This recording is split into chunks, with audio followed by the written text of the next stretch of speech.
Hi everyone, welcome to Sham institute. Daily current అఫైర్స్లో భాగంగా ఈరోజు ఉన్నటువంటి ఇంపార్టెంట్ కరెంట్ అఫైర్స్ చూద్దామండి. సో ఈ కరెంట్ అఫైర్స్ డిస్కస్ చేసే ముందర మనం ప్రతిరోజు కూడా లైవ్ సెషన్ కండక్ట్ చేస్తూ ఉన్నామండి. సో ఈరోజు మనం డే 3 కరెంట్ అఫైర్స్ని లైవ్లో డిస్కస్ చేయబోతున్నాం. సో మనం డే 1 డే 2 అంటే లైవ్ 1 లైవ్ 2 సక్సెస్ఫుల్గా కంప్లీట్ చేయడం జరిగిందండి. సో ఈరోజు కూడా మనకి కరెంట్ అఫైర్స్ 2023లో జరిగినటువంటి ఇంపార్టెంట్ కరెంట్ అఫైర్స్ అనేవి మీకు లైవ్ సెషన్ అందించడం జరుగుతుంది. సో ఇలాంటి అవకాశాన్ని కూడా ఉపయోగించుకోండి. సో ఖచ్చితంగా ఇప్పటివరకు మీరు ఎటువంటి కరెంట్ అఫైర్స్ చదివారు, సో ఎంతవరకు చదివాము, ఏ అంశాలు కవర్ చేశాము, ఏ అంశాలు కవర్ చేయలేదు అని చెప్పేసి కొంచెం బ్రషప్ చేసుకోవడానికి మీకు ఈ లైవ్ సెషన్ అనేది సో ప్రాక్టీస్ పర్పస్ను ఉపయోగపడుతూ ఉంటుంది. సో మీరు ఎంతవరకు చదువుకున్నారు, ఎంతవరకు కరెంట్ అఫైర్స్ మనం కవర్ చేసాము అనేది ఒకసారి రీచెక్ చేసుకోవడానికి ఈ లైవ్ సెషన్ అనేది మీకు ఉపయోగపడుతుంది. సో మనకి సాయంత్రం 8:10 కండి, ఈవినింగ్ 8:10 8:10 నిమిషాల నుంచి సో నైట్ 10 వరకు కూడా లైవ్ సెషన్ అనేది జరుగుతూ ఉంటుంది. సో ఖచ్చితంగా దానికి ఆ లైవ్ సెషన్కి అటెండ్ అవ్వండి. రైట్. సో ఈరోజు మన ఫస్ట్ కరెంట్ అఫైర్ చూసినట్లయితే సో రెట్టింపైన బ్రిక్స్ బలం.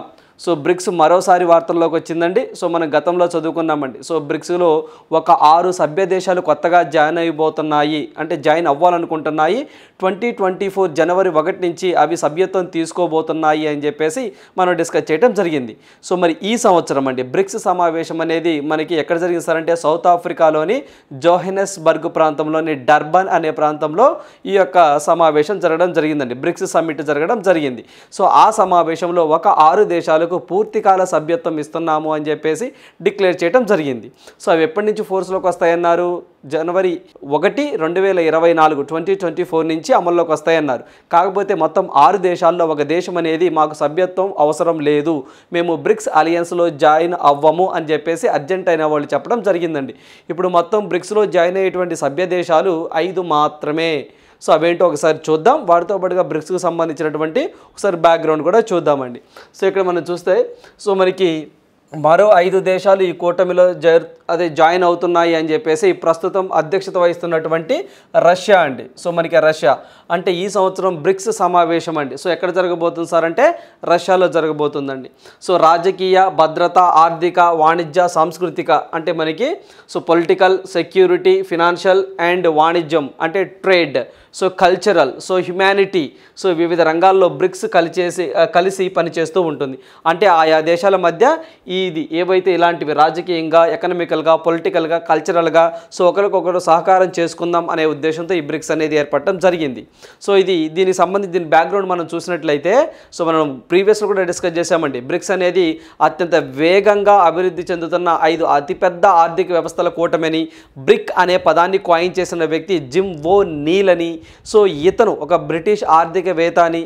సో ఈ యొక్క 5 దేశాలు కలిసి కట్టుగా ఒక కూటమిగా ఏర్పడితే సో త్వరగా అభివృద్ధి చెందడానికి పాసిబిలిటీ ఉంటుందని చెప్పేసి ఆయన సూచించాడండి. సో అందువల్ల ఈ యొక్క బ్రిక్ స్టార్టింగ్లో బ్రిక్ అని చెప్పేసి 2006లో ఒక కూటమిగా ఏర్పడటం జరిగిందండి.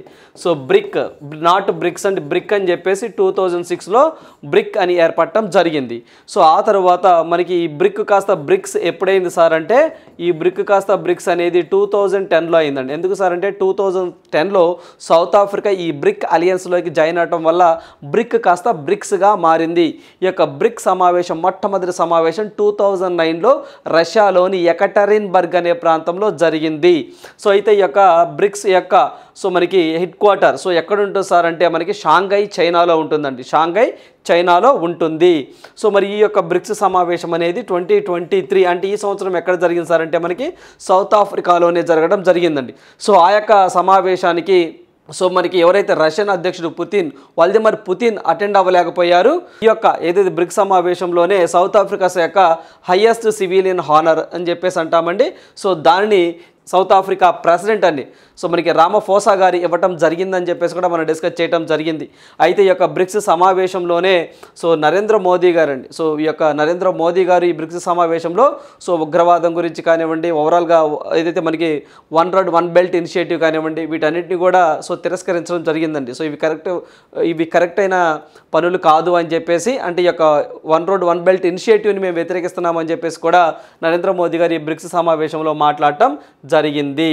సో అదేవిధంగా సో ఈ బ్రిక్స్కి సంబంధించి మరి కొత్తగా ఎటువంటి సభ్య దేశాలు జాయిన్ అయినాయి సార్ అంటే దీంట్లో ఈజిప్ట్ ఒకటి, Ethiopia, Iran, Saudi Arabia, UAE. So Argentina కూడా ఉండాల్సింది, బట్ అర్జెంటీనా మేము జాయిన్ అవ్వటం లేదు అని చెప్పేసి అన్నారు. సో రీసెంట్గా అర్జెంటీనాలో ఎలక్షన్స్ జరిగినాయండి. సో ఆ యొక్క అర్జెంటీనా ప్రెసిడెంట్గా మనకి జావియర్ మిలీ అనే వ్యక్తి రావడం జరిగిందండి. సో అర్జెంటీనా ప్రెసిడెంట్ అండి జావియర్ మిలీ అనే వ్యక్తి రావడం జరిగింది. సో ఈయనేం చెప్తున్నాడు అంటే మేము జాయిన్ అవ్వడానికి గల కారణం ఏంటి సార్ అంటే ఏవైతే ఈ బ్రిక్స్ కూటమిలో చైనా ఉంది కదండి, సో ఇలాంటి చైనాకి బాగా వ్యతిరేకం అండి. సో మేము ఏదైతే ఈ యొక్క కమ్యూనిస్టు పార్టీలకు మేము వ్యతిరేకము, కమ్యూనిస్ట్ సిద్ధాంతాలకు మేము వ్యతిరేకము అని చెప్పేసి మేము ఎట్టి పరిస్థితుల్లోని బ్రిక్స్లో మేము కలవము అని చెప్పేసి ఆయన తిరస్కరించడం జరిగింది. అదే కాకుండా సో ఏదైతే అర్జెంటీనా చరిత్రలోనే ఎక్కువగా మెజారిటీ ఓట్లతో సో ఇతను గెలుపొందడం జరిగింది. సో పాయింట్ అవుట్ గుర్తుంచుకోండి, జావియర్ మిల్లే. ఓకేనండి. మెయిన్ రీజన్ ఎందుకు సార్ అంటే ఏదైతే ఈ యొక్క కమ్యూనిస్ట్ సిద్ధాంతాలండి, సో ఈ యొక్క కమ్యూనిస్ట్ సిద్ధాంతాలు నచ్చక మేము జాయిన్ అవ్వట్లేదు అని చెప్పేసి అర్జెంటీనా ప్రధానంగా చెప్తా ఉందండి. అందువల్ల జాయిన్ అవ్వలేకపోతున్నాం, మాకు అవసరం లేదు అని చెప్పేసి వీరు చెప్పడం జరిగింది. సో దీనికి అఫీషియల్గా కూడా ఏదైతే మనకి ఇప్పుడు దీనికి అఫీషియల్గా ఈ సంవత్సరం మనకి రష్యా అండి ప్రస్తుతం అధ్యక్షత బాధ్యత వహిస్తుందండి బ్రిక్స్కి రష్యా. సో వీరు కూడా అఫీషియల్గా డిక్లేర్ చేయడం జరిగింది. అంటే అర్జెంటీనా మెంబర్షిప్ జాయిన్ అవ్వలేదు అని చెప్పేసి కూడా వీళ్ళు కూడా అఫీషియల్గా డిక్లేర్ చేయడం జరిగింది. అదేవిధంగా ఇటీవల కాలంలోనే మనం బ్రిక్స్ అనగానే న్యూ డెవలప్మెంట్ బ్యాంక్ కూడా ఒకటి గుర్తు రావాలండి, ఎన్డీబీ అని చెప్పేసి అంటాము. ఈ న్యూ డెవలప్మెంట్ బ్యాంక్ అనేది 2014లో అన్ని దేశాలు సంతకాలు చేశాయి. 2015 నుంచి ఈ యొక్క ఎన్డీబీ బ్యాంక్ ఫోర్స్లోకి రావడం జరిగింది. $100 బిలియన్ ఈ బ్యాంక్ని ఏర్పాటు చేయడం జరిగింది. సో మరి ఈ బ్యాంకులో మొత్తం సభ్య దేశాలు ఎన్ని సార్ అంటే 9 అండి. ఏంటి సార్ ఆ 9 అంటే already bricks Brazil, Russia, India, China, south Africa. So ఈ యొక్క 5 ప్లస్ ఇంకొకటి 6వ దేశంగా బంగ్లాదేశ్ ఒకటి వచ్చింది. 7వ దేశంగా అండి సో బంగ్లాదేశ్ ఒకటి వచ్చింది. బంగ్లాదేశ్ తర్వాత మనకి యుఏఈ ఒకటి వచ్చింది. యుఏఈ తర్వాత 8వ దేశంగా ఉరుగ్వే అండి. సో మనకి ఉరుగ్వే అని చెప్పేసి అంటాం అదొకటి. 9వ దేశంగా లాస్ట్గా ఈజిప్ట్ అండి. సో మనకి ఈజిప్ట్ అనేది మెంబర్షిప్ తీసుకోవడం జరిగింది. ఇవి NDB and new development bank also known as so మనకి బ్రిక్స్ డెవలప్మెంట్ బ్యాంక్ అంటాం. దాంట్లో ఉన్నటువంటి మెంబర్ కంట్రీస్ గుర్తుంచుకోండి, బ్రిక్స్ కూటమి వేరు, ఎన్డీబీ బ్యాంక్ వేరు. సో బ్యాంక్ వాళ్ళదైనా దాంట్లో ఉన్న సభ్యత్వం తీసుకున్న దేశాలు వేరు. ఇప్పుడు ప్రస్తుతం బ్రిక్స్లో ఎన్ని దేశాలు సార్ అని మనం ఎగ్జామ్లో చదువుకున్నాం అనుకోండి. సో మొత్తం 10 కంట్రీస్ అండి. 10 కంట్రీస్ ఎందుకంటే బ్రిక్స్ ఇవొక 5 అండి. సో ఇవొక 5 10. ఎన్డీబీ బ్యాంకులో మొత్తం ఎన్ని సభ్య దేశాలు సార్ అన్నాం అనుకోండి. సో మొత్తము 9 దేశాలండి. మొత్తం 9 దేశాలు గుర్తుంచుకోండి. సో ఈ ఫిగర్ అనేది చాలా ఇంపార్టెంట్. ఓకేనండి. సో ఎన్డీబీ బ్యాంకులో అయితే మాత్రము ఎన్డీబీ బ్యాంక్ మొత్తం 9 కంట్రీస్, బ్రిక్స్ అలయన్స్లో అయితే మాత్రం 10 కంట్రీస్. ఈజిప్ట్ అనేది మెంబర్షిప్ తీసుకోలేదు. సో ఈ యొక్క ఎన్డీబీ బ్యాంక్ సో దీన్ని యొక్క ఏదైతే ఎన్డీబీ బ్యాంక్ సో అదేవిధంగా బ్రిక్స్ కూటమి అండి. సో మనకి బ్రిక్స్ అని చెప్పేసి అంటాము. సో ఈ యొక్క ఎన్డీబీ బ్యాంక్ సో దేనికి రైవల్గా వచ్చింది సార్ అంటే జనరల్గా మనకి ఏదైతే వరల్డ్ బ్యాంక్ కానివ్వండి, సో ఇలా కొన్ని వరల్డ్ బ్యాంక్ కానివ్వండి, ఐఎంఎఫ్ కానివ్వండి, లోన్స్ ఇచ్చే విషయంలో పార్షియాలిటీ చూపిస్తున్నాయండి. సో అలా చేయకుండా వీళ్ళే కొత్తగా ఒక బ్యాంక్ని ఏర్పాటు చేసుకున్నారు. అదే న్యూ డెవలప్మెంట్ బ్యాంక్ అని చెప్పేసి అంటాం. ఓకేనండి. సో చాలా ఇంపార్టెంట్. అర్జెంటీనా అనేది మెంబర్షిప్ని తీసుకోలేదు. సో ఇవి ఎలా గుర్తుంచుకోవాలి సార్ ఈ 5 కంట్రీస్ అంటే చూడండి ఒకసారి ఈజీ అనండి. చూడండి 2 ఈలు ఉన్నాయండి. సో 2 ఈలు ఉన్నాయండి. సో ఈజిప్ట్, ఇథియోపియా 2 సార్లు చదువుకోండి. ఈజిప్ట్ అనగానే మనకి ఇటీవల కాలంలో 3వసారి 6 సంవత్సరాల కాలానికి గాను అబ్దుల్ ఫతాహ్ ఎల్ సిసి అనే వ్యక్తి ప్రెసిడెంట్గా రావడం జరిగిందండి. సో అతను ఇట్లా ఎన్నిక అవటం ఎన్నోసారి అంటే 3వసారి గుర్తుంచుకోండి. 6 సంవత్సరాల కాలానికి 2019లో అక్కడ కాన్స్టిట్యూషన్ రాజ్యాంగాన్ని సవరించి సో మనకి ప్రెసిడెంట్ కాలాన్ని గతంలో 4 సంవత్సరాలు ఉండాల్సింది 6 సంవత్సరాలుగా చేశారు. అబ్దుల్ ఫతాహ్ ఎల్ సిసి ఇతను రీసెంట్గా 2023 సంవత్సరానికి సంబంధించి మన భారతదేశానికి రిపబ్లిక్ డేకి చీఫ్ గెస్ట్గా వచ్చారండి 2023 అంటే లాస్ట్ ఇయర్. సో మరి ఈ సంవత్సరం అయితే మాత్రం ఫ్రాన్స్ అధ్యక్షుడు ఇమ్మాన్యుయల్ మ్యాక్రాన్ అనే వ్యక్తి రాబోతా ఉన్నారు. రైట్. సో నెక్స్ట్ ఇథియోపియా గుర్తుంచుకుంటుండు. ఓకేనండి. రైట్. సో ఇథియోపియా అంటే మీ అందరికీ ఐడియానే ఉంటుందండి. సో మనకి ఇథియోపియా క్యాపిటల్ అడిస్ అబాబా అని చెప్పేసి అంటామండి. అడిస్ అబాబా అని చెప్పేసి అంటాం. సో ఇథియోపియా అనగానే మీకేం గుర్తు రావాలి సార్ అంటే ఆఫ్రికన్ యూనియన్ హెడ్ క్వార్టర్ అక్కడే ఉంటుందండి. So African union head quarter అక్కడే ఉంటుంది. సో ఇథియోపియాలో ఉంటుంది. ఇటీవల కాలంలో G20కి సో దాంట్లో మెంబర్షిప్ ఆఫ్రికన్ యూనియన్కి 55 దేశాలు ఉంటాయండి. దానికి G20లో మెంబర్షిప్ ఇవ్వడం జరిగిందండి 21వ సభ్య దేశంగా. సో మనకి ఇక African union so head quarter వచ్చేసరికి సో మనకి ఇథియోపియా అడిస్ అబబా అని చెప్పేసి అంటాం. సో మీ అందరికీ తెలిసిందే ఇరాన్, ఓకేనండి, ఇరాన్ గుర్తుంచుకోండి. సో ఒకటి ఈ బాగానే ఉందండి. సో తర్వాత ఇరాన్ ఒకటి మధ్యలో ఉంటుంది, ఇరాన్ ఓకేనండి, ఇరాన్ అదొకటి గుర్తుంచుకోండి. తర్వాత ఈ రెండు కూడా అబ్రివేషన్ టైప్లో ఉంటాయండి. ఎస్ఏ అంటే సౌదీ అరేబియా, సౌత్ ఆఫ్రికా కాదండి, ఎందుకంటే ఆల్రెడీ ఇక్కడ సౌత్ ఆఫ్రికా ఉంది కదా, బ్రిక్స్లో ఎస్ సౌత్ ఆఫ్రికా ఉంది కదా, SA Saudi Arabia. UAE United Arab Emirates అంటే కాప్ 28 సమావేశం జరిగిందండి, ఓకేనండి. సో అంటే ఇక్కడ మనం చూస్తే రెండు ఈలు ఉంటాయి, మధ్యలో రాన్ ఒకటి ఉంటుంది, రెండు అబ్రివేషన్స్ ఉంటాయి, ఓకేనండి. Egypt, Ethiopia, Iran, Saudi Arabia and United, so మనకి యునైటెడ్ అరబ్ ఎమిరేట్స్ యుఏఈ, రెండు అబ్రివేషన్స్, రెండు ఈలు, మధ్యలో ఇరాన్ ఉంటుంది, గుర్తుంచుకోండి అండి, ఓకేనండి, రైట్. సో ఈ విధంగా గుర్తుంటుందండి. ఇటీవల కాలంలో COP 28 సమావేశం ఇరాన్లోనే జరిగింది, రైట్. సో ఇది ఓవరాల్గా మన సినారియోలో బ్రిక్స్ అంటే గుర్తుంచుకోవాలి. సో నెక్స్ట్ వన్ చూద్దామండి. సో నెక్స్ట్ వన్ చూసినట్లయితే తమిళనాట 20,000 కోట్ల అభివృద్ధి పనులు పాల్గొనున్న ప్రధాని మోదీ అని చెప్పేసి అంటున్నారండి. సో మనకి ఆల్రెడీ పాల్గొన్న ప్రధాని మోదీ గారు. సో ఇది మనకి ఏం సార్ అంటే, సో నిన్న నరేంద్ర మోదీ గారు తమిళనాడులో పర్యటించడం జరిగిందండి. సో దాంట్లో భాగంగానే నరేంద్ర మోదీ గారు 697 కిలోమీటర్ల పొడవున్నటువంటి Vijayawada Dharmapuri multi products Hindustan petroleum pipeline ఒకదాన్ని ప్రారంభించారు. అదేవిధంగా తిరుచి ఇంటర్నేషనల్ ఎయిర్పోర్ట్ అని చెప్పేసి ఆ విమానాశ్రయంలో ఒక టెర్మినల్ని ప్రారంభించారండి. సో మనకు 1100 కోట్ల రూపాయలతో ఒక నూతన టెర్మినల్ను ప్రారంభించారు. సో మీరు ఇది పిక్లో చూస్తున్నారండి, ఇదేనండి నూతన టెర్మినల్. ఈ టెర్మినల్ ఎదురు హార్సెస్ అంటే గుర్రాల యొక్క సింబల్స్ సో ఈ విధంగా సో డిజైన్ చేయడం జరిగిందండి. సో ఈ విధంగా ఒక టెర్మినల్ని ప్రారంభించడం జరిగింది.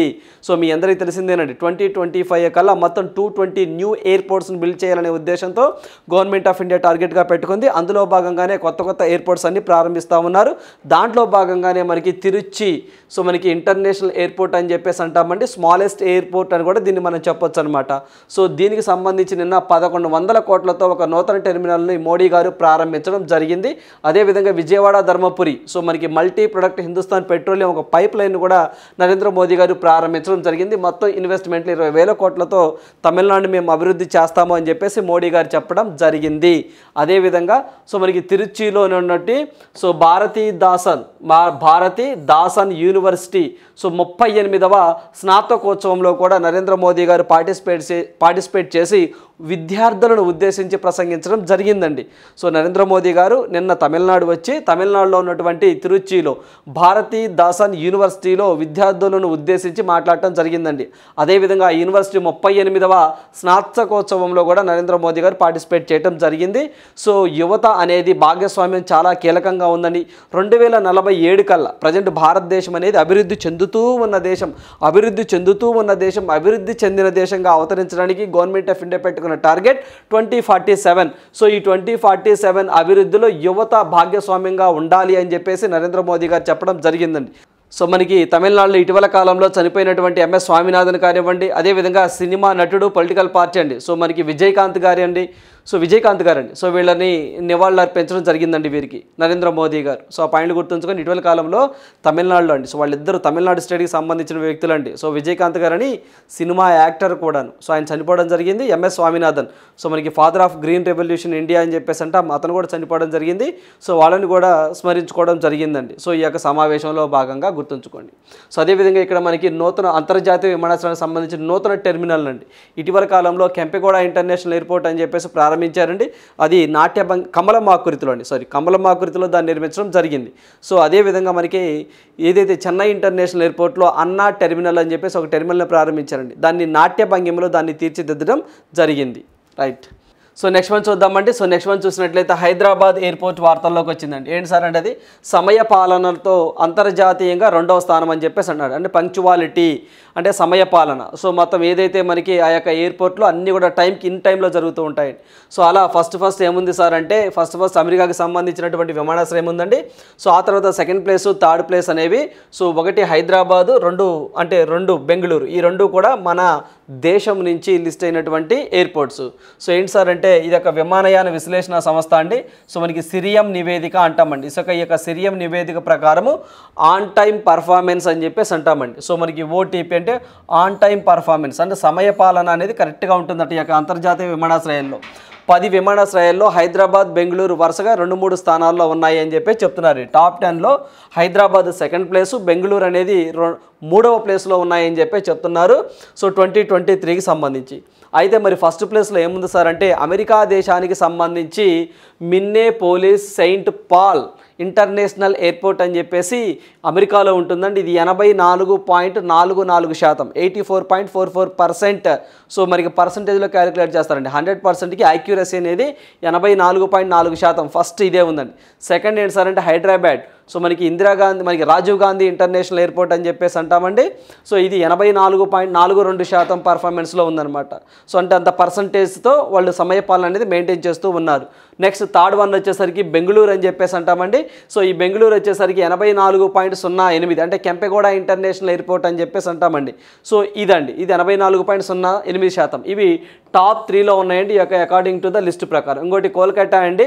సో మనకి సుభాష్ చంద్రబోస్ ఇంటర్నేషనల్ ఎయిర్పోర్ట్ అని చెప్పేసి అంటామండి. సో అది 9వ ప్లేస్లో ఉంది 83.9%తో. అందువల్ల టాప్ 3 గుర్తుంచుకోండి. మన భారతదేశం నుంచి అయితే మాత్రము ఇవి 3 ఉండడం జరిగింది. సో ఇవి మన భారతదేశం నుంచి టాప్ 10లో ఉన్నటువంటి 3 అండి. ఫస్ట్ అయితే అమెరికా అని చెప్పేసి గుర్తుంచుకోండి. Minneapolis Saint Paul international airport అని చెప్పేసి అంటాం. ఓకేనండి, రైట్. సో నెక్స్ట్ వన్ చూద్దామండి. సో నెక్స్ట్ వన్ చూసినట్లయితే సుప్రీంకోర్టు లీగల్ సర్వీసెస్ కమిటీ చైర్మన్గా జస్టిస్ గవాయ్ గారు రావడం జరిగిందండి. సో మనకి జస్టిస్ గవాయ్ గారు రావడం జరిగింది. ఏంటి సార్ ఇది? సుప్రీంకోర్టు లీగల్ సర్వీసెస్ కమిటీ అండి.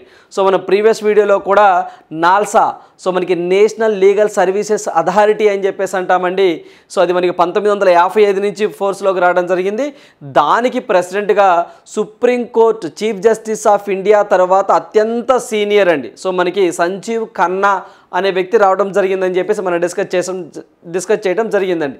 సో మరి దీనికి సంబంధించి ఏదైతే సుప్రీంకోర్టు లీగల్ సర్వీసెస్ కమిటీ అండి, ఇది సుప్రీంకోర్టు లీగల్ సర్వీసెస్ కమిటీ న్యాయమూర్తుల్లో సీనియారిటీ పరంగా 3వ స్థానంలో ఉన్న సో మనకి జస్టిస్ గవాయ్ని ఈ యొక్క సుప్రీంకోర్టు లీగల్ సర్వీసెస్ కమిటీకి చైర్మన్గా చేయడం జరిగిందండి. ఎవరు సార్ అపాయింట్మెంట్ చేసేది అంటే నేషనల్ లీగల్ సర్వీసెస్ అథారిటీ వాళ్ళు. సో వీళ్ళు నేషనల్ లీగల్ సర్వీసెస్ అథారిటీ వారు సుప్రీంకోర్టు లీగల్ సర్వీసెస్ కమిటీ చైర్మన్ని ఎంపిక చేస్తారు. ఆ కమిటీకి చైర్మన్గా ఎవరు వచ్చేసారంటే జస్టిస్ గవాయ్ గారు వచ్చారు. ఇతను సుప్రీంకోర్టులో సో 3వ సీనియర్ న్యాయమూర్తిగా ఉండడం జరిగింది. సో ఇతని తర్వాత సంజయ్ ఖన్నా గారు సెకండ్, ఆ తర్వాత చీఫ్ జస్టిస్ ఆఫ్ ఇండియా గారు ఉండడం జరిగింది. సో ఇది ఏం చేస్తుంది సార్ మెయిన్గా అంటే సుప్రీంకోర్టు లీగల్ సర్వీసెస్ అథారిటీ సమాజంలో అట్టడుగున ఉన్న వారికి ఉచిత న్యాయ సేవలు అందించడం ఈ కమిటీ ప్రధాన ఉద్దేశం.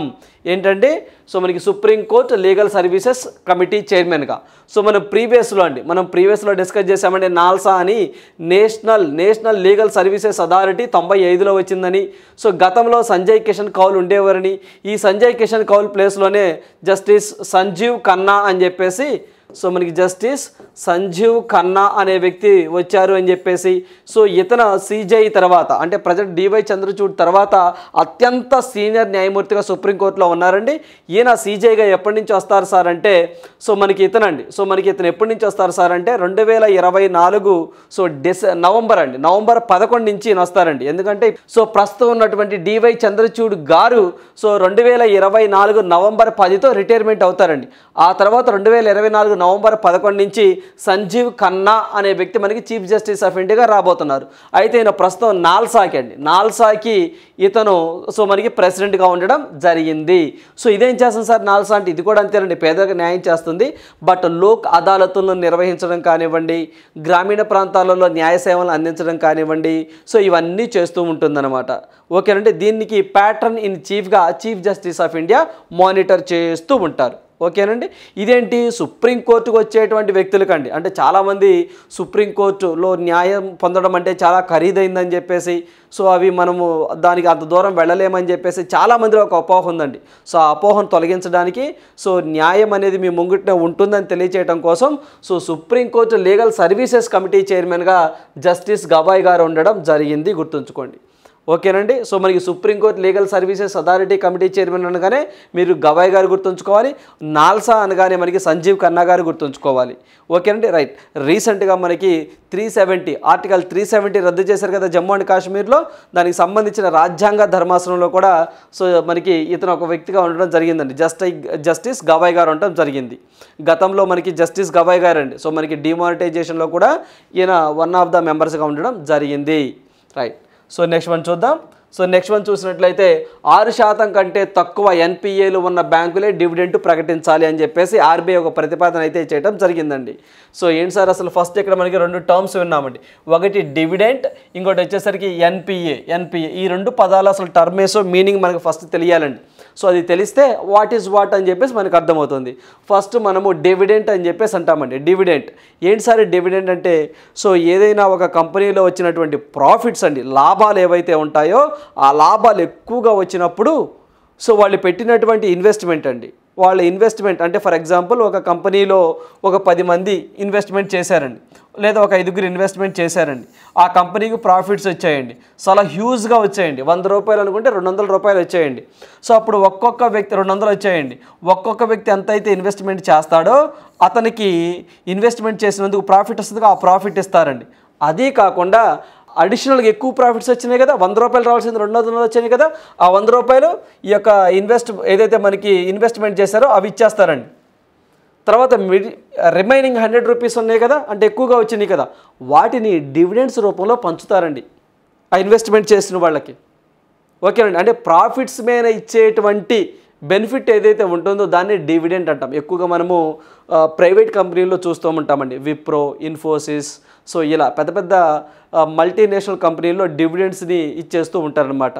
సో అక్కడ షేర్ హోల్డర్స్కి లేకపోతే అక్కడ ఎంప్లాయీస్కి డివిడెంట్ రూపంలో అమౌంట్ ఇచ్చేస్తూ ఉంటారు. ఓకేనండి. అయితే ఇప్పుడు మనకి ఏంటి సార్ అంటే అదేవిధంగా ఎన్పిఎల్ గురించి చూద్దామండి. ఇప్పుడు మీకు డివిడెంట్ అంటే ఏంటో అర్థమైంది. డివిడెంట్స్ అంటే వచ్చే ప్రాఫిట్స్ మీద సో మనకి దాంట్లో కొంత మళ్ళీ ఎక్కువగా ఆ ప్రాఫిట్స్ ఏవైతే వస్తాయో ఆ ఇన్వెస్ట్మెంట్ చేసిన దానికి వచ్చినటువంటి లాభాలను ఇస్తారండి. అవి కాకుండా మళ్ళీ అడిషనల్గా కొంత అమౌంట్ ఇస్తారు, దాన్నే డివిడెంట్స్ అని చెప్పేసి అంటారు. ఓకేనండి. ప్రాఫిట్స్ మేనే ఇస్తారు డివిడెండ్స్, గుర్తుంచుకోండి. ఇన్వెస్ట్మెంట్ మీద ఎవరండి, వచ్చే ప్రాఫిట్స్ని బేస్ చేసుకొని ఇస్తారు. Next NPA, non performing assets అని చెప్పేసి అంటామండి. మొండి బకాయిలు. సో ఏదైనా ఒక బ్యాంకులో ఒక వ్యక్తి లోన్ తీసుకున్నాడండి. సో మనకి ప్రిన్సిపల్ ప్లస్ ఇంట్రెస్ట్ 2 కలిపి అంటే 10,000 తీసుకున్నాడండి, ఇంట్రెస్ట్తో కలిపి 11,000 అయిందండి. 11,000 అయింది. సో ఇతను మరి 1 ఇయర్ తర్వాత కట్టాలి కదా, కట్టలేదండి. సో అలా సో మనకి 90 రోజుల్లోగా మెచ్యూరిటీ అయిన తర్వాత అతను లోన్ ఏ టర్మ్ అయితే కట్టాలో ఆ టర్మ్ అయిపోయిన కాడి నుంచి 90 రోజుల తర్వాత సో ఎటువంటి ప్రిన్సిపల్ కానీ ఇంట్రెస్ట్ కానీ పే చేయకపోతే సో దాన్ని నాన్ పర్ఫార్మింగ్ అసెట్స్గా డిక్లేర్ చేస్తారు. ఓకేనండి. సో నేను ఎప్పుడో సంవత్సరం క్రితం లోన్ తీసుకున్నానండి. సో ఒక గోల్డ్ లోన్ తీసుకున్నాను, లేదంటే సంథింగ్ ఒక పర్సనల్ లోన్ తీసుకున్నాను. ఆ పర్సనల్ తీసి కట్టలేదండి బ్యాంకులో, స్టేట్ బ్యాంక్ ఆఫ్ ఇండియాలో. ప్రిన్సిపల్ కట్టలేదు, ఇంట్రెస్ట్ కట్టలేదు. అట్లా 90 డేస్ అయిపోయిందండి. 90 డేస్ ఆ టర్మ్ గుర్తుంచుకోండి. 90 రోజులు అంటే 3 నెలలు. ఆ 90 డేస్ లోపు కనీసం నేను ప్రిన్సిపల్లో లేకపోతే రేట్ ఆఫ్ ఇంట్రెస్ట్ ఎంతకంత కట్టాలండి. అసలు ఏం కట్టకపోతే దాన్ని నాన్ పర్ఫార్మింగ్ అసెట్స్గా డిక్లేర్ చేస్తాయి బ్యాంక్స్. సో ఇలా ఎవరైతే ఏ బ్యాంక్ అయితే నాన్ పర్ఫార్మింగ్ అసెట్స్ అనేది 6% కంటే ఎక్కువ ఉంటే వాళ్ళు డివిడెండ్స్ని ఇవ్వకూడదు అని చెప్పేసి ఆర్బీఐ ఒక ప్రతిపాదన అయితే తీసుకొచ్చిందండి. సో ప్రతిపాదనేనండి, ఇంకా అది ఫోర్స్లోకి రాలేదు. ప్రజల నుంచి కొన్ని దరఖాస్తులు స్వీకరిస్తాం, ఒపీనియన్స్ తీసుకుంటామని చెప్పేసి రిజర్వ్ బ్యాంక్ ఆఫ్ ఇండియా చెప్తా ఉంది. ఇది కూడా 2024-25 నుంచి అమల్లోనికి తీసుకొస్తాము అని చెప్పేసి ఒక ప్రతిపాదన చేయడం జరిగింది. సో మనకి ఏం చూడండి, 6% కంటే తక్కువ ఎన్పిఏలో ఉన్న బ్యాంకులు డివిడెంట్నే ప్రకటించాలి. అంటే 6% కంటే తక్కువే ఉండాలండి. 6% కంటే ఎక్కువగా నాన్ పర్ఫార్మింగ్ అసెట్స్ ఉన్నాయనుకోండి ఆ బ్యాంక్కి, వాళ్ళు డివిడెండ్స్ ఇవ్వకూడదు. గతంలో 2005లో అండి సో సవరించిన నిబంధనల ప్రకారం 7% కంటే తక్కువ నికర ఎన్పిఏలో ఉన్న బ్యాంకులు డివిడెంట్ ప్రకటించవచ్చు గతంలో. ఇప్పుడు దాన్ని 6%కి తగ్గించారండి. సో అది గుర్తుంచుకోండి.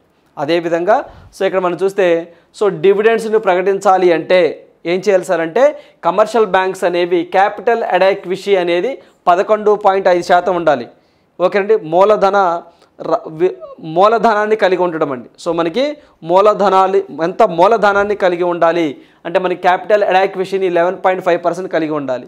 So small finance banks 11.5%, payment banks 15%, RRBs local area banks అవైతే మాత్రం 9% మూలధనాన్ని కలిగి ఉండాలి. ఓకేనండి, అంటే వాటి దగ్గర మూలధనం క్యాపిటల్ ఇన్వెస్ట్మెంట్స్ అని చెప్పేసి అంటాం. సో అంత పర్సంటేజ్ ఉన్నప్పుడే వాళ్ళు డివిడెంట్ని ప్రకటించాలి. ఆ డివిడెంట్ కూడా ఆ బ్యాంకుకి 6% లోపే సో మనకి నాన్ పర్ఫార్మింగ్ అసెట్స్ ఉండాలి. సో ఇది కాన్సెప్ట్ అండి. ఇది మనం జనరల్గా ఎకానమీలో చదువుకుంటూ ఉంటాం. రిజర్వ్ బ్యాంక్ ఆఫ్ ఇండియా వచ్చినప్పుడు మీరు మొండి బకాయిలు సర్ఫాస్ యాక్ట్ గురించి మాట్లాడుకున్నప్పుడు ఇలాంటి గురినప్పుడు మనం చదువుకుంటూ ఉంటాం. ఓకేనండి. సో వ్యవహారికంగా చెప్పాలంటే సింపుల్గా వ్యవహారిక భాషలో చెప్పాలి అంటే సో డివిడెండ్ ప్రకటించాలంటే ఒక బ్యాంకు దగ్గర సో ఫర్ ఎగ్జాంపుల్ ఒక 100 రూపాయలు ఉన్నాయనుకుందాం. ఆ 100 రూపాయల్లో సో ఖచ్చితంగా 11% అనేది వాటి యొక్క మూలధనంలో కలిగి ఉండాలి. అంటే మూలధనం మీద ఇన్వెస్ట్మెంట్ చేసి ఉండాలి. మిగతా రిమైనింగ్ డిఫరెంట్ వాటిలో ఉండొచ్చు అనమాట. అంటే మనకి క్యాపిటల్ అడాక్విషీ అంటే వాళ్ళ సామర్థ్యం 11 రూపాయలు వాళ్ళ దగ్గర ఎప్పుడు ఉండాలండి. బ్యాంకు దివాలా తీసినా సరే వాళ్ళ దగ్గర ఒక 11 రూపాయలు ఉండాలి. అలాంటి బ్యాంకులే. సో అలా కాకుండా 11 రూపాయలు లేవు, సో 100 రూపాయలు అన్నీ కూడా డిఫరెంట్ సోర్సుల్లో ఉన్నాయి, అలాంటి వాటికి ఇవ్వడానికి లేదండి. సో అలా ఉన్న వాటి పర్సంటేజ్ గుర్తుంచుకోవాలి. ఇవి కూడా అంతండి, ప్రతిపాదన ఇంకా ఫోర్స్లోకి రాలేదు. మళ్ళీ మరోసారి వార్తల్లోకి వస్తుందండి. మళ్ళీ 1 వీక్ తర్వాత వార్తల్లోకి వస్తుంది. అప్పుడు మళ్ళీ దీని గురించి డిస్కస్ చేద్దాం. రైట్. సో నెక్స్ట్ వన్ చూద్దాము. ఇజ్రాయెల్కు అమెరికా మద్దతుకు నిరసనగా మెగసెసే అవార్డు వెనక్కి. సో మనకి ఇటీవల కాలంలో మనం చూస్తున్నామండి. సో పాలస్తీనాకి ఇజ్రాయెల్కి వార్ జరుగుతుంది. ఈ క్రమంలోనే ఇజ్రాయెల్కి సపోర్ట్గా అమెరికా నిలుస్తుందండి. సో ఇలా అమెరికా నిలుస్తుంది అని చెప్పేసి ఇలా ఇజ్రాయెల్ వాళ్ళకి అమెరికా సపోర్ట్ చేస్తుందని చెప్పేసి రామన్ మెగసెసే అవార్డు తీసుకున్నాడు ఒక వ్యక్తి అండి. భారతదేశానికి సంబంధించిన వ్యక్తే. ఇతని పేరు సందీప్ పాండే అండి. నా అవార్డు నేను వెనక్కి విచ్చేస్తున్నాను, నాకు అవసరం లేదు అని చెప్పేసి అన్నాడండి. అదేంటి సార్, ఇజ్రాయెల్కి అమెరికా యుద్ధం జరిగితే రామన్ మెగసెసే అవార్డుకి సంబంధం ఏంటి? రామన్ మెగసెసే అవార్డు అమెరికా వాళ్ళు ఎవరు, ఇజ్రాయెల్ వాళ్ళు ఎవరు, ఫిలిప్పైన్ కంట్రీ కదా ఇస్తుంది, దానికి దీనికి సంబంధం ఏంటి సార్ అంటే ఈయన గతంలో అమెరికాలో చదువుకున్నాడండి. అమెరికాలో చదువుకున్నారు. సో ఆ చదువుకొని ఆయన సేవలు చేయటం వల్ల అంటే అమెరికాలో చదువుకున్నాను కాబట్టి సో అమెరికాకి సంబంధించినటువంటి పిహెచ్డి పట్టా కానివ్వండి, ఆ డిగ్రీ పట్టాస్ కానీ వెనక్కి ఇచ్చేస్తున్నాను. సో అందువల్ల నాకు రామన్ మెగసెసే అవార్డు వచ్చింది కాబట్టి దీన్ని కూడా నేను వెనక్కి ఇచ్చేస్తున్నాను, రిటర్న్ చేస్తున్నాను అని చెప్పేసి మనకి ఒక సోషల్ యాక్టివిస్ట్ అండి సందీప్ పాండే గారు చెప్పడం జరిగింది. మరి ఈ సందీప్ పాండే గారికి రామన్ మెగసెసే అవార్డు ఎప్పుడు వచ్చింది సార్ అంటే 2002లో వచ్చిందండి. 2002లో రావడం జరిగింది. ఓకేనండి. అయితే ఈ సందీప్ పాండే మన భారతదేశానికి సంబంధించినటువంటి వ్యక్తే. అయితే ఈయనకి 2002లో ఈ అవార్డు వచ్చిందండి. ఇతను అమెరికాలో సో మనకి సెర్రాకసీ యూనివర్సిటీ అని, అదేవిధంగా యూనివర్సిటీ ఆఫ్ కాలిఫోర్నియా, ఈ 2 యూనివర్సిటీలో ఆయన చదువుకున్నాడండి. ఇక్కడ పిహెచ్డీ చేశాడండి కాలిఫోర్నియాలో. సో ఇక్కడ మనకి ఒక డిగ్రీ పట్టాను పొందాడు. ఈ 2 కూడా వెనక్కి ఇచ్చేస్తున్నాను, నాకు అవసరం లేదు అని చెప్పేసి అన్నాడు. అదేవిధంగా అమెరికా మీద నిరసన తెలుపుతూ రామన్ మెగసెసే అవార్డు నాకు అవసరం లేదు అని చెప్పేసి ఆయన 2002లో తీసుకున్నటువంటి రామన్ మెగసెసే అవార్డుని వెనక్కి వేయటం జరిగింది. గుర్తుంచుకోండి. ఆయన పేరేంటి అని అడుగుతారు. మనకి ఇటీవల కాలంలో కూడా మనం చూసామండి. ఏదైతే మన భారతదేశానికి సంబంధించినటువంటి రెజ్లర్స్ అండి, సాక్షి మాలిక్ కానివ్వండి, వీరేంద్ర సింగ్ యాదవ్ కానివ్వండి, వినేష్ ఫగుటా కానివ్వండి, బజరంగ్ పునియా కానివ్వండి, వీళ్ళందరూ కూడా వాళ్ళకు వచ్చినటువంటి so Arjuna awards, Khel Ratna awards, Padma Shri awards ఇవన్నీ కూడా గవర్నమెంట్ ఆఫ్ ఇండియాకి వెనక్కి ఇచ్చేశారండి. అట్ ద సేమ్ ఇప్పుడు రామన్ మెగసెసే అవార్డు అండి ఫిలిప్పైన్ దేశం ఇస్తూ ఉంటుంది. సో మరి దాన్ని 2002లో ఇతనికి ఇస్తే ఇతను కూడా వెనక్కి ఇచ్చేయటం జరిగింది. నాకు అవసరం లేదు, అమెరికాకి నిరసనగా అమెరికా వారు ఇజ్రాయెల్కి సహాయం చేస్తున్నారు కాబట్టి ఇది నాకు అవసరం లేదు అని చెప్పేసి ఆయన వేయటం జరిగింది. గుర్తుంచుకోండి. ఇటీవల కాలంలో 65th అంటే 65వ ఎడిషన్ రామన్ మెగసెసే అవార్డ్స్ రావడం జరిగిందండి. సో దీంట్లో మీరు చదువుకున్నాండి రవి ఖన్నన్ అని చెప్పేసి భారతదేశానికి సంబంధించిన వ్యక్తి, చెన్నైలో జన్మించారు, అస్సాంలో సెటిల్ అయ్యారు, ఆంకాలజిస్ట్, క్యాన్సర్ వ్యాధి నిపుణుడు. సో ప్రజలకి సేవ చేస్తున్నాడండి క్యాన్సర్ వ్యాధికి ఫ్రీగా. సో అతనికి రామన్ మెగసెసే అవార్డుని ఎంపిక చేశారని, అదేవిధంగా మిరియం కొర్రోనల్ ఫెర్రర్ అని చెప్పేసి ఫిలిప్పైన్ దేశానికి సంబంధించిన ఒక మహిళని, అదేవిధంగా యూజెనియో లెమోస్ అని చెప్పేసి తూర్పు తైమూర్ కంట్రీకి సంబంధించిన వ్యక్తి అని, తర్వాత రక్షింద్ కొర్విందా అని చెప్పేసి ఈయన బంగ్లాదేశ్కి సంబంధించిన వ్యక్తి, అనాథ పిల్లలకి అక్కడ ఎన్జిఓస్ ద్వారా ఎడ్యుకేషన్ చెప్పిస్తున్నాడు అని చెప్పేసి మనం చదువుకున్నాం. వాళ్ళ 4 పేర్లు కూడా గుర్తుంచుకోండి. ఇతనికి 2002లో రామన్ మెగసెసే అవార్డు వస్తే దాన్ని వెనక్కి ఇవ్వడం జరిగింది. అదేవిధంగా నిన్నటి కరెంట్ అఫైర్స్లో కూడా సో నోబెల్ అవార్డు గ్రహీత అండి. సో నోబెల్ అవార్డ్స్ తీసుకున్నారు ఈయన. సో 2006లో మహమ్మద్ యూనస్ అని చెప్పేసి బంగ్లాదేశ్ అక్కడ జైలు శిక్ష విధించడం జరిగిందని చెప్పేసి బంగ్లాదేశ్లో మనం డిస్కస్ చేయడం జరిగిందండి. సో ఇదొకటి గుర్తుంచుకోండి. గుర్తుంచుకోండి పనిలో పనిగా. సో నిన్నేమో నోబెల్ అవార్డుని జైల్లో పెట్టారు, ఈరోజేమో మెగసెసే అవార్డు నాకు అవసరం లేదు అని చెప్పేసి అంటున్నారు. మొన్నేమో మన భారతదేశానికి సంబంధించినటువంటి రెజ్లర్లు పద్మశ్రీలు కీలరత్నాలు మాకు అవసరం లేదని చెప్పేసి రిటర్న్ చేయడం జరిగింది. సో ఇలా అంతా కూడా లింక్ చేసుకొని చదువుకోండి. గతంలో కూడా మనకి రామన్ మెగసెసే అవార్డు ఇస్తాము అంటే 2022కు సంబంధించి కేరళకి సంబంధించండి ఒక ఆమె కూడా అప్పుడు మనకి ఆరోగ్య శాఖ మంత్రిగా చేస్తూ ఉన్నారు, ఆమె తిరస్కరించడం జరిగిందని చెప్పేసి కూడా, అంటే ఇంకా అనౌన్స్మెంట్ చేయలేదులండి, నాకు వద్దు అని చెప్పేసి అన్నది ఆమె, మీ అందరికీ తెలిసిందే. ఓకేనండి, రైట్. సో గుర్తుంచుకోండి. సో నెక్స్ట్ వన్ చూద్దామండి. సో నెక్స్ట్ వన్ చూసినట్లయితే కియా ఇండియా ఎండీగా గ్వాంగూలీ అని చెప్పేసి ఒక ఆయన వచ్చారండి. సో మనకి కియా మీ అందరికీ తెలిసిందేనండి, కార్లు మ్యానుఫ్యాక్చరింగ్ కంపెనీ అండి, సౌత్ కొరియాకి సంబంధించిందండి. సో మనకి సౌత్ కొరియాకి సంబంధించినటువంటి కార్ల తయారీ సంస్థ కియా అండి. సో కియా ఇండియా ఎండీగా, సో మేనేజింగ్ డైరెక్టర్గా సో మనకి గ్వాంగూలీ గారు రావడం జరిగింది. సో ఈయన గతంలో ఇండియాకి, సో మనకి ఇండియా ఎండీగా ఉన్నటువంటి టేజిన్ పార్క్ స్థానంలో రావడం జరిగిందండి. ఈ టేజిన్ పార్క్ గతంలో సో మనకి ఇండియా ఎండీగా ఉండేవారు, ఇప్పుడు అతని ప్లేస్లోకి ఇదిగోండి గాంగూలీ గారు రావడం జరిగింది. ఓకేనండి, గుర్తుంచుకోండి. కియా అనగానే మనకి ఆంధ్రప్రదేశ్లోని అనంతపురం జిల్లాలో ఈ కియా వాళ్ళు ఒక యూనిట్ని పెట్టడం జరిగింది. వాళ్ళకి అమెరికాలో, బ్రెజిల్లో, సో ఇలా కొన్ని కంట్రీస్లో కూడా పెద్ద పెద్ద మ్యానుఫ్యాక్చర్ ప్లాంట్స్ ఉన్నాయి. బట్ మన ఏపీలో అయితే మాత్రము అనంతపురం జిల్లా అని చెప్పేసి గుర్తుంచుకోండి. సౌత్ కొరియాకి సంబంధించినటువంటి కార్ల తయారీ సంస్థ, రైట్. సో నెక్స్ట్ వన్ చూద్దాం. సో దక్షిణ కొరియా, ఓకేనండి, సౌత్ కొరియా మరోసారి వార్తల్లోకి వచ్చింది. ఇందులో మనం మాట్లాడుకుందాం కదండి, ఇదిగోండి కియా. ఈ కియా దక్షిణ కొరియా సంబంధించింది, సౌత్ కొరియాకి సంబంధించింది. మరి ఇప్పుడు మరోసారి ఏంటి సార్ అంటే దక్షిణ కొరియా ప్రతిపక్ష నేత కత్తిపోట్లు. సో అతను ప్రసంగిస్తూ ఉన్నప్పుడు ఒక విమానాశ్రయం దగ్గర ఒక దుండగుడండి, సో అతను మెడ మీద స్టాబింగ్ చేయడం జరిగిందండి. సో ఇతను దక్షిణ కొరియా ప్రతిపక్ష డెమోక్రటిక్ పార్టీకి సంబంధించిన నేత లీ జే మ్యూంగ్ అని చెప్పేసి అంటామండి, లీ జే మ్యూంగ్. ఓకేనండి. సో ఇతని మీద నిన్న ఒక అగాంతకుడు దాడి చేయడం జరిగింది, గుర్తుంచుకోండి. సో మనకి గతంలో మనం చూసామండి, జపాన్ పిఎం అండి షింజో అబ్బే అని చెప్పేసి సో అతన్ని కాల్ చేయడం జరిగిందండి, ఒక దుండగుడు చనిపోవడం జరిగింది, మీ అందరికీ తెలిసింది. ఆ తర్వాత వెరీ రీసెంట్గా సల్మాన్ రష్దీ గారు అని చెప్పేసి ఇతను ఒక నోవలిస్ట్ అండి, ఒక పోయట్రీ. ఈయన మన భారత సంతకు సంబంధించిన వ్యక్తి, సెటిల్డ్ ఇన్ యూకే, ఆ తర్వాత యూఎస్ఏలో తలదాచుకున్నారు. రీసెంట్గా ఒక ఫంక్షన్లో కూడా అతని మీద కూడా స్టాబింగ్ జరిగిందండి. సో ప్రాణాపాయం నుంచి బయటపడ్డారు. ఓకేనండి. సో ఆ తర్వాత మనకి ఇప్పుడు దక్షిణ కొరియాకి సంబంధించినటువంటి అపోజిషన్ పార్టీ లీడర్, ఆయన పేరు వచ్చేసరికి లీ జే మ్యూంగ్. సో ఇతను దాడి చేశారండి ఇతని మీద. సో ఇతని పేరు గుర్తుంచుకోండి, రేపు ఇతని పేరు ఇచ్చి ఇతను ఏ దేశానికి సంబంధించిన వ్యక్తి అని చెప్పేసి అని అడగొచ్చు, గుర్తుంచుకోండి. ఓకేనండి. అదేవిధంగా ప్రజెంట్ మనకి సౌత్ కొరియా సంబంధించినటువంటి ప్రెసిడెంట్ యాన్ సుక్ యేల్ అని చెప్పేసి ఆయన ఉండటం జరిగిందండి. An సుక్ Yale present south Korean president. అదేవిధంగా సౌత్ కొరియాకి సంబంధించిన ఒక యాక్టర్ అండి, నోబెల్ అవార్డు తీసుకున్నారు ఆయన. సో గతంలో చనిపోయారండి, వెరీ రీసెంట్గా చనిపోయారండి. ఆయన పేరు వచ్చేసరికి లీ సన్ క్యాన్ అని చెప్పేసి ఈయన 2019లో సో నోబెల్ అవార్డు తీసుకోవడం జరిగిందండి. సో డ్రగ్స్కి సంబంధించిన ఇష్యూస్ వల్ల ఈయన చనిపోవడం జరిగింది, డ్రగ్స్ యూజ్ చేస్తున్నాడు అని చెప్పేసి. ఓకేనండి. So yes, Lee Sun Kyun, ఈయన పేరు గుర్తుంచుకోవాలి. యాన్ సు యోల్, ఈయన present South Korea president. And ఇప్పుడు ఏదైతే మనకి స్టాబింగ్ జరిగిందో, సో మనకి ప్రతిపక్ష నేత అని చెప్పేసి అంటే అపోజిషన్ పార్టీ లీడర్, ఆయన డెమోక్రటిక్ పార్టీకి సంబంధించిన వ్యక్తి లీ జే మ్యూంగ్ అని చెప్పేసి గుర్తుంచుకోండి. సో నెక్స్ట్ వన్ చూద్దామండి. సో నెక్స్ట్ వన్ చూసినట్లయితే ఇజ్రాయెల్ దాడిలో హమాస్ అగ్రనేత అరౌరీ మృతి, మరో వ్యక్తి వార్తల్లోకి వచ్చారండి. సో మనకి అరౌరీ అని చెప్పేసి ఇతను చనిపోవడం జరిగిందండి. సో ఇతను లెబనాన్లోని బీరట్లో ఒక అపార్ట్మెంట్లో దాక్కుంటే ఇజ్రాయెల్ వాళ్ళు దాడి చేసి ఇతను చంపేశారు అని చెప్పేసి లెబనాన్ ప్రధానమంత్రి స్వయంగా ఒక స్టేట్మెంట్ ఇవ్వడం జరిగిందండి. సో ఇతను హమాస్ అగ్రనేత, మిలిటెంట్ విభాగంలో వ్యవస్థాపకుల్లో ఒకడండి. ఇతను పూర్తి పేరు చెప్పాలంటే సలేహ్ అరౌరీ అని చెప్పేసి అంటామండి, అరౌరీ అని చెప్పేసి అంటాం. అతను చనిపోవడం జరిగింది.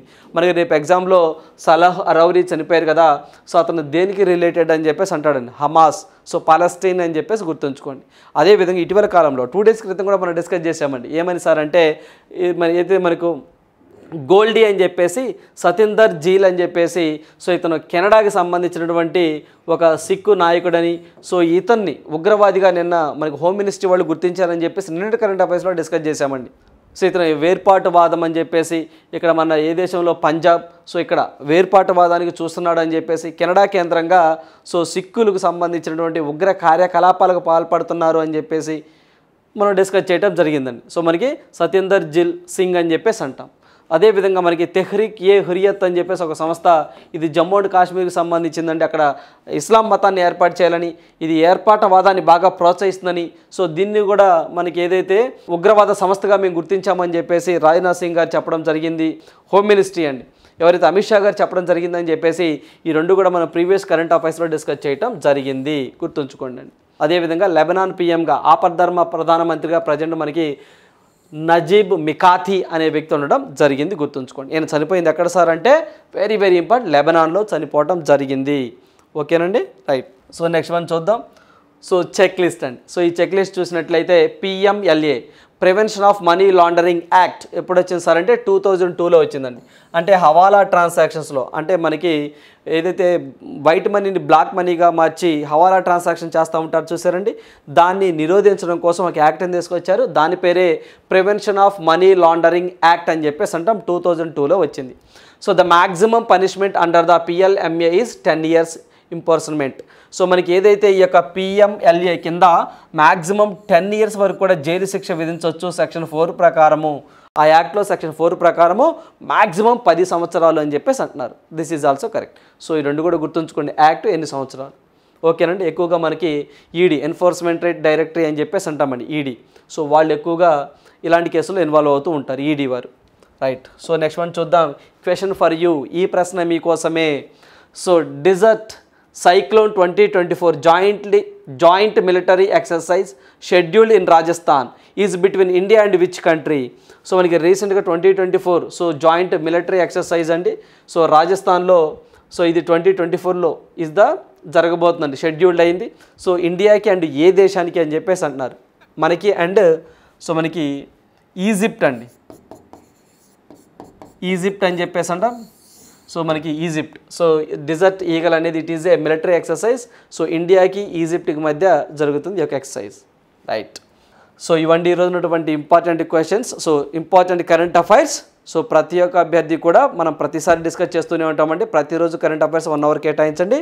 So by the by, so ఈరోజు మనకి లైవ్ సెషన్ ఉంది, సో ఆ లైవ్ సెషన్కి అటెండ్ అవ్వండి. So thank you, all the best.